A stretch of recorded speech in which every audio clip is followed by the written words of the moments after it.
Welcome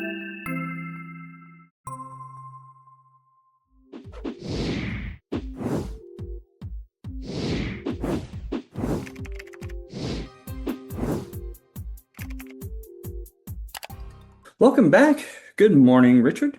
Good morning. Got kind of a prickly topic today. It Uh, is. It's a follow-up or a continuation of our last conversation where we were talking about education. We kind of started out talking about a case here in our local school district, actually, where a student was hit in the head by a metal water bottle, full of water, metal water bottle, and resulted in a brain injury, skull fracture, and just talked about how the article here in our local paper that presented the situation talked about how difficult the school systems have become, the significant increase in challenging behaviors, various and very, very concerning behavior mhm. and issues in the schools. And just so we're just talking about that because the question that's come up, is the school system broken? Are schools broken to the point where they need to be overhauled? Right. And those are the two issues we made. And the one is, are they broken? No, in fact, the public schools educate the vast majority of students. Right. So you can say, well, let's get rid of them. Okay, fine, but how do you educate the vast majority of students in this country? And then the second thing is blame. Who do you blame for the failure? And it's easy to blame teachers. It's easy to blame librarians, and that's what people are doing now is they're blaming teachers and they're blaming government, whatever they're blaming. What we want to do today is to reiterate and emphasize that the difficulties that the public schools are having, and they're having difficulties. Um, you and I have talked frequently about, how do you keep kids interested in reading when they have iPads and Kindles and electronics in front of them? It's a difficult task. Um, and so are we going to be able to educate kids as we were educated? We went to school and learned a curriculum, and every year we added to that curriculum. That may not be how we educate people in the future. We just don't know. We're at a transition point. So Yeah. there's plenty of things to consider when you start to blame the public schools. But I think the emphasis is the public schools continue to educate most children. In some states, it's 90%, it's as high as 90%. And I think that just as we're getting into this, I think it's important to make a point. We did a whole podcast.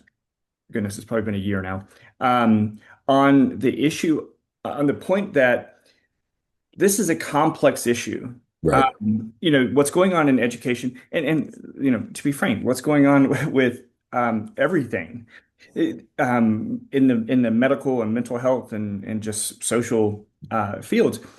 These are complicated issues, and they're not going to be solved by simple, easy, right. singular acts. Right. There's not going to be some legislation. There's not going to be some decision that someone's going to make that's going to fix all the problems, Right. because these are deep-rooted, long evolving problems. And we're going to kind of go back in history a little bit and talk about things. And, again, people blame teachers, but teachers work within a system that expects certain things, requires certain things, and demands certain things that Right. they have to do. And if they do those things, it's going to affect other things that they do. And Right. so all of these pieces are interrelated and affect one another. And it's not that you can just go in and say, you know what, we just need, a thousand highly effective, really good teachers. And if we had those, everything would be fixed, because it wouldn't. Those No. teachers would have to do exactly the same thing that the current teachers are doing, Right. because that's the system within which we work. So I just think it's important that we start out with that agreement Mm. that there is not a simple solution to any of this. Right. Right. So we want to begin by saying there's no firewall separating the schools from what goes on inside the school. If something is outside the school, it's going to be inside the school because it's a permeable membrane. You cannot keep that stuff out of the school. Drugs, sex, it doesn't matter what it is. Second, um, public schools have always been blamed. Um, uh, we went to school decades ago, and public schools were blamed then of being ineffective and inefficient. But in the 1980s, things really took a turn. It began in 1983 with a small little booklet called A Nation at Risk, and it was a blistering assault on education. I mean, it was like the United States has fallen behind all other countries, and we're in trouble. And if this was a foreign nation, we'd declare war. And so it was a very scathing assessment by the federal government of education.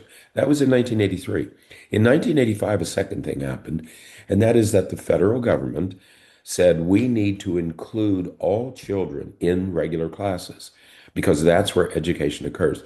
What we had done before that is we took kids out who needed special help. We Right. removed them from the regular classroom to give them special help, and we learned that they got behind in the curriculum. So in 1985, Madeline Will, she happened to be Secretary of Education then, said, we got to put these kids back in the classroom.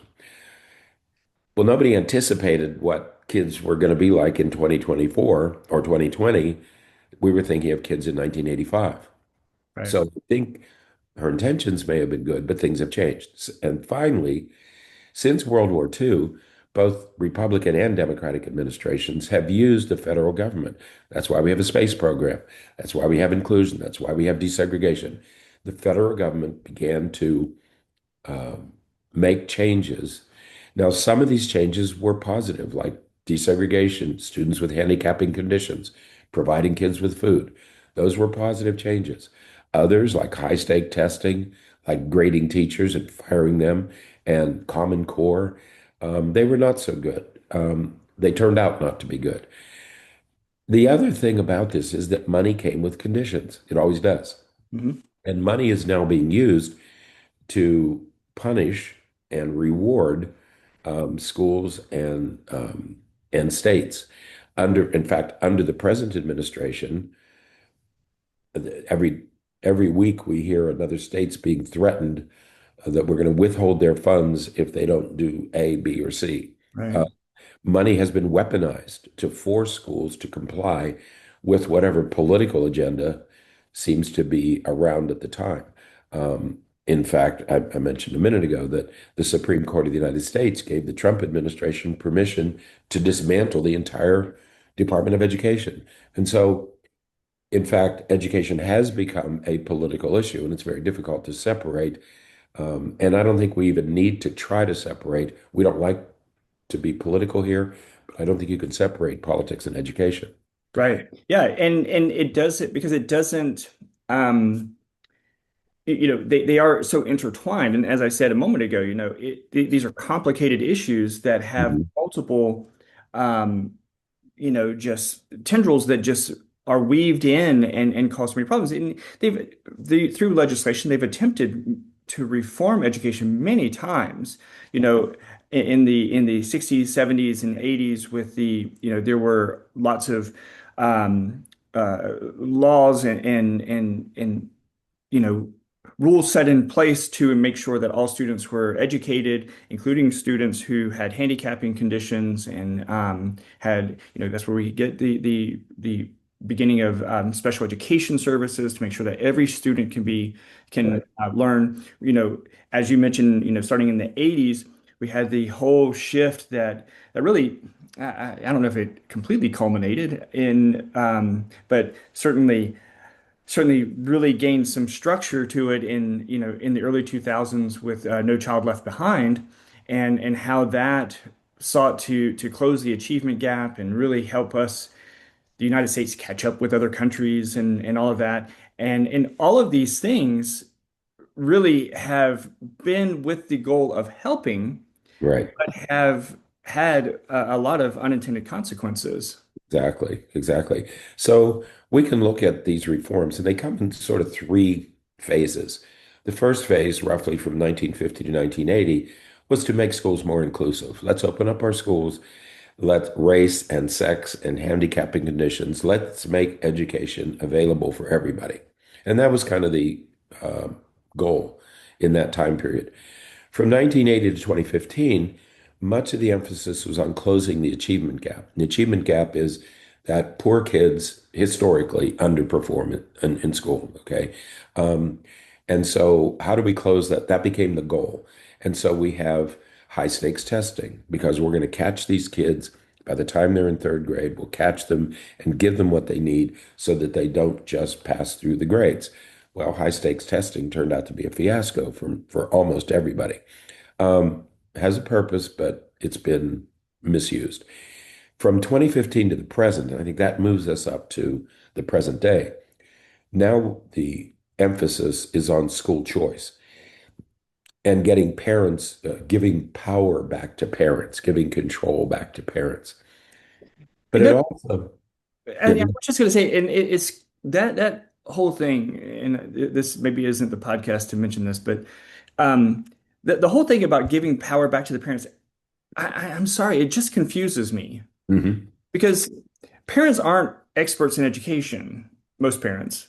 Um, Right. most parents aren't educators. So it's confusing to me why we want to put parents in charge of making educational decisions that are not that they don't aren't fully informed about, for one, and for two, a parent's primary purpose is going to be the benefit of their singular child or Exactly. their children, and is not necessarily going to take into consideration all of the other kids that live in the neighborhood or in the environment or city or are in the same classroom as their kid. So because what is good and what may be really important for this one child may not in any way be good for the other 19 children in the classroom. That's right. And in our country, we have, since the 1800s, since the 1820s, we have tried to pursue universal education. We're going to educate everybody. Okay.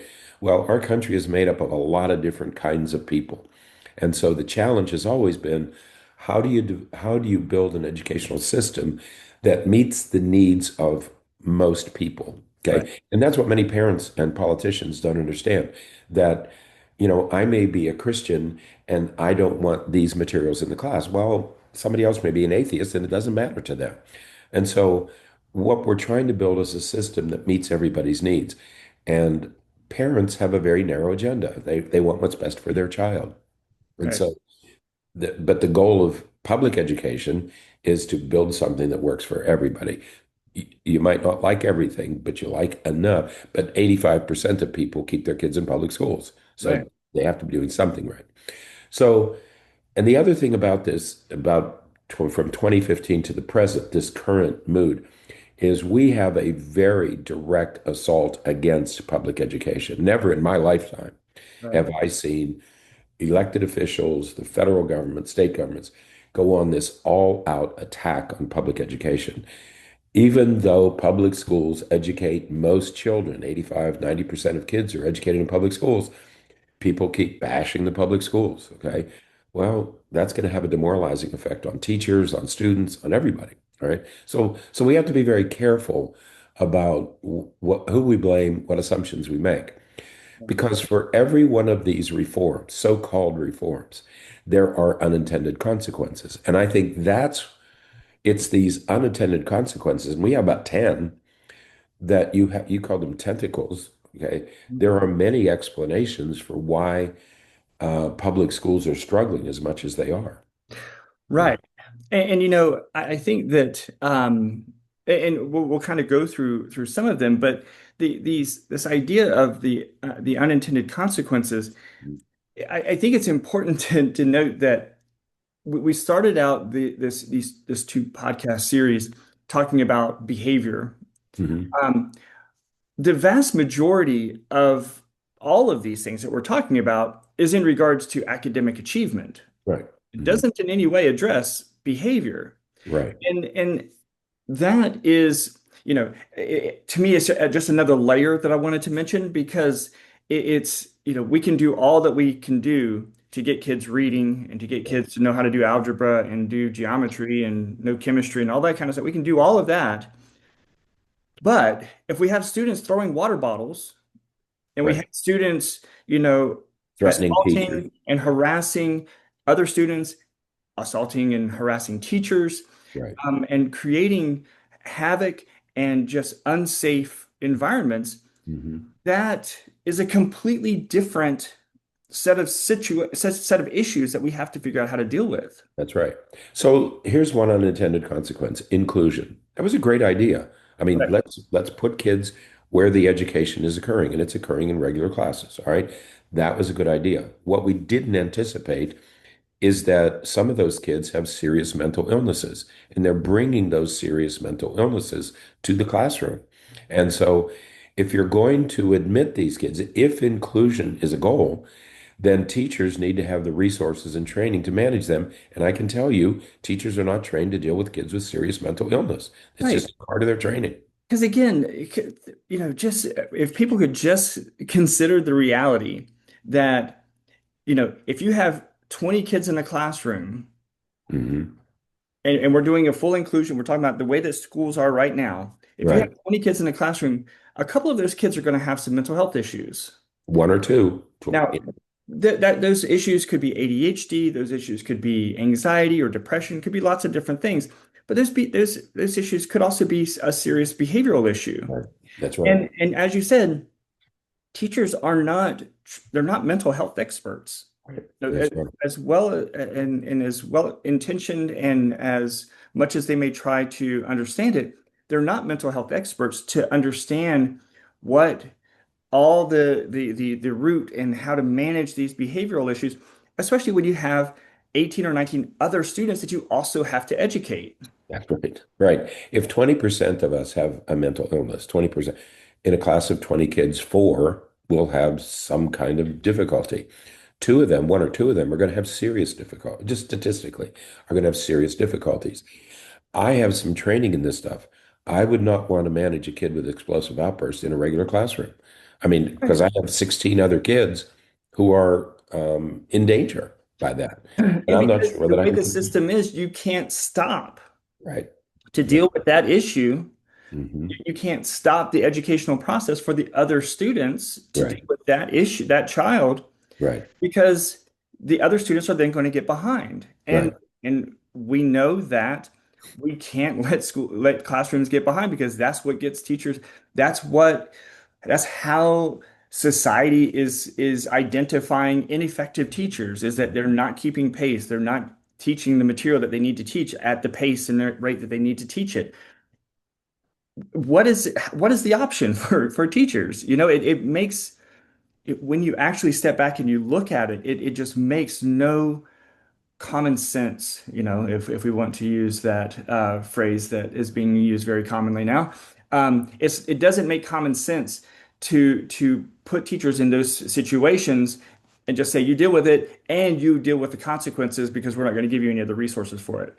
Right. That's right. You just manage it because nobody knows what. Nobody knows how to handle these kids in a regular classroom. Right. And but so what does that mean?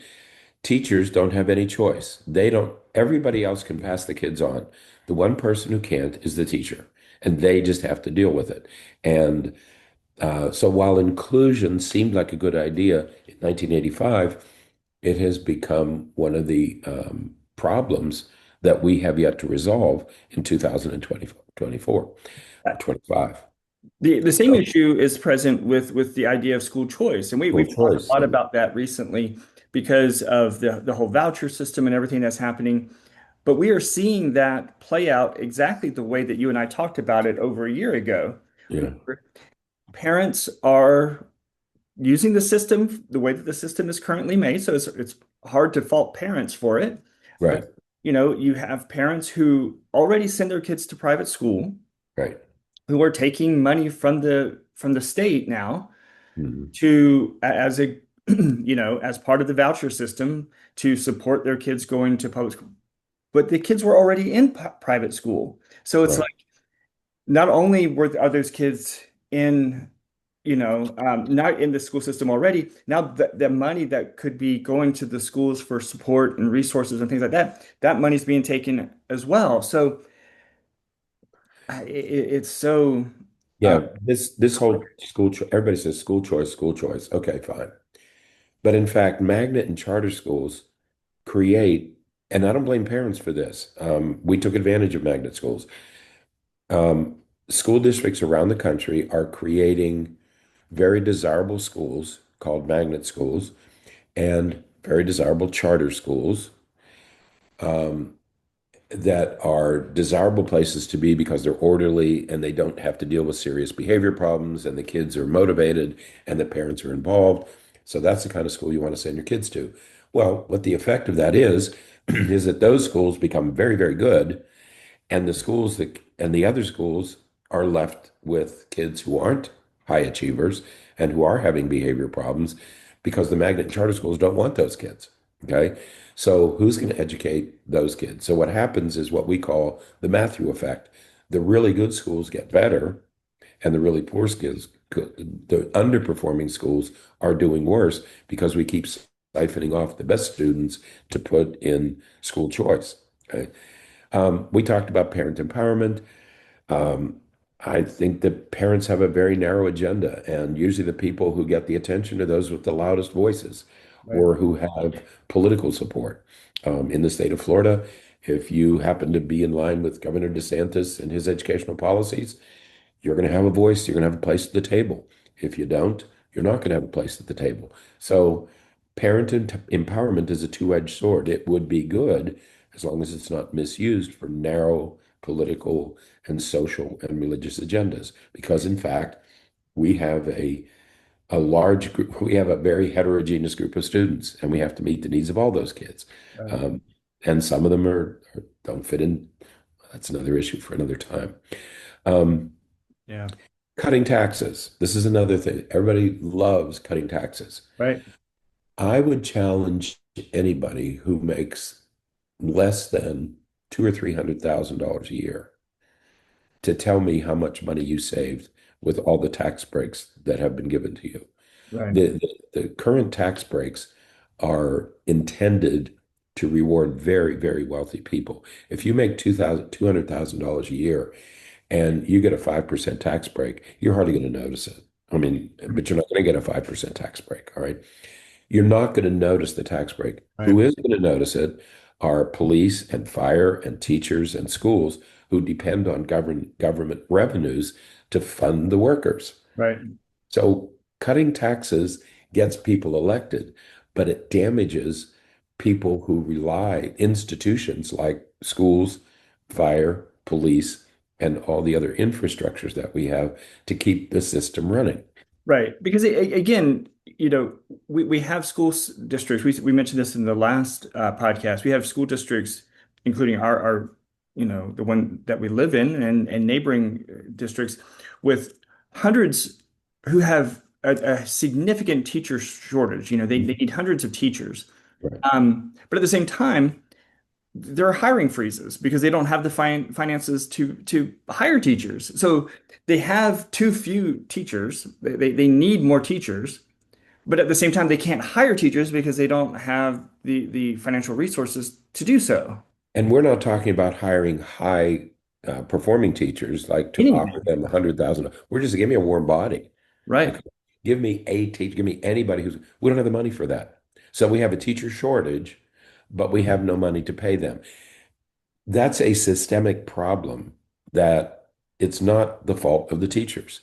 So Right. the problems we're talking about are system problems that aren't being addressed. And yet we have this convenient scapegoat to say, well, the problem is teachers are no good. Right. No, in fact, most teachers are very good under very difficult circumstances. Right.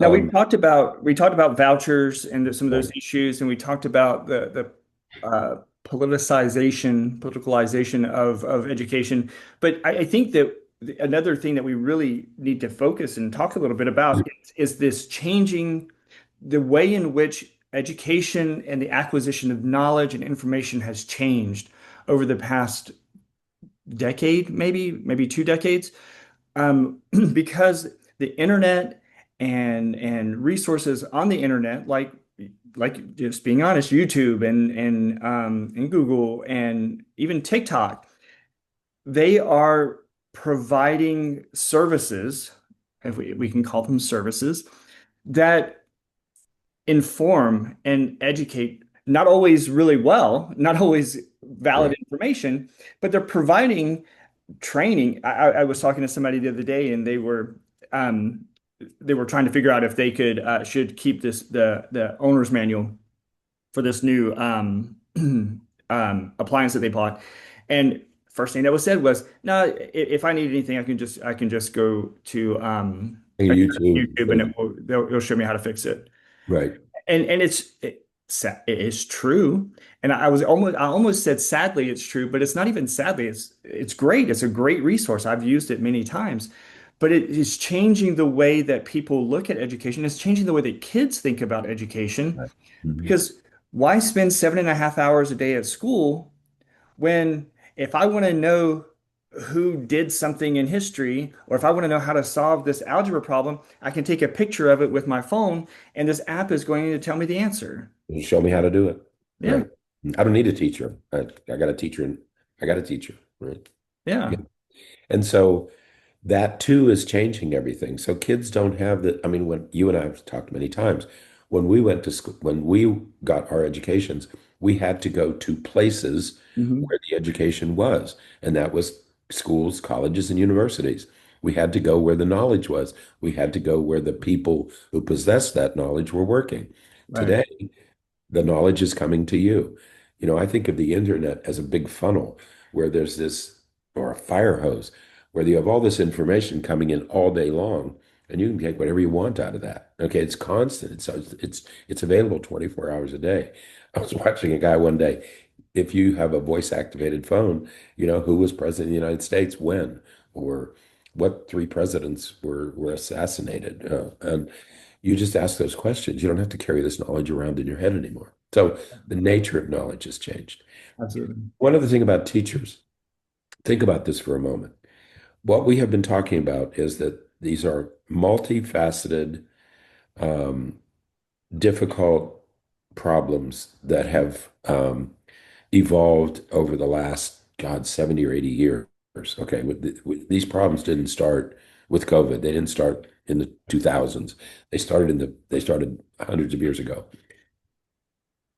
So there are multiple Hmm. places that we can look and say, these are what the problems are. But when you say to teachers, when there's this constant drumbeat that you are incompetent and we don't respect you or what you do. Right. Imagine if you went to work every day and you knew that's how people felt about you. Right. I mean, you're asking these teachers to do this impossible task with no resources while we're telling them that they're the problem and they're incompetent. Right. I don't know that I would stay in a system that treated me that way. And Right. and Teachers are professionals. They're professional educators. And if you just think about the way that this cycle works, is Mhm. that they're professional educators, but yet we tell them, we treat them as though they're incompetent, they don't know what they're doing. And Right. we do that, that is being done overtly, very Mhm. directly sometimes, but it's also being done covertly and to the point of, well, we're going to grade you based upon the student's performance on these high stakes tests. On a single test. We're going to Mhm. evaluate you based upon that because we can't assume that you're doing what you're supposed to be doing. So Right. we're going to determine whether or not you're doing what you're supposed to be doing based upon these students. So, yeah, there's lots of other reasons why a student could perform really poorly on there, but we're just going to blame it on you because That's right. you're not doing what you're supposed to be doing. And so they get this information again, either directly or indirectly, that they are insufficient, that they are not doing what they need to be doing. But then we treat them and we talk to them as though they're supposed to be professionals. Right. But then we undermine them anytime because I've said in school meetings where teachers will be meeting with a parent, with the administration there, and they'll say, well, the other day in class, little Johnny said, told me where I could go and what I could do when I get there. And the parent's first response is, well, what did you say to him first? Hmm. Hmm. It shouldn't, if the teacher is seen as a professional, Right. which they are. Why is that the first the first question should be, what are we going to do about it? Because that is unacceptable. Right. Right. But the first question is, what did the teacher do to make the student do that? Right. That as long as we have that kind of system where where they're expected to be professionals, but yet we don't treat them as professionals, that is going to keep this churning to the point where there's no reason for parents to think of teachers as professional. There's no reason for students to think of teachers as professional. And Right. so we keep undermining them and they're going to continue to be, they're going to continue to be overwhelmed. And we're not going to have the teachers that we need to have because who would want to go into that situation? Right. That's right. We create this impossible task, and yet we blame teacher. And all of these things combine, all of these things contribute to the difficulty in educating all children Right, in today's world. right, Um, it's a combination of 10 or 12 or 15 factors.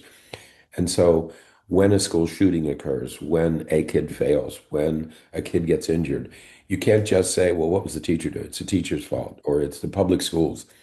No, you can't blame the entire public school system because they're doing an incredibly difficult job under incredibly difficult circumstances. right, So be careful who you blame.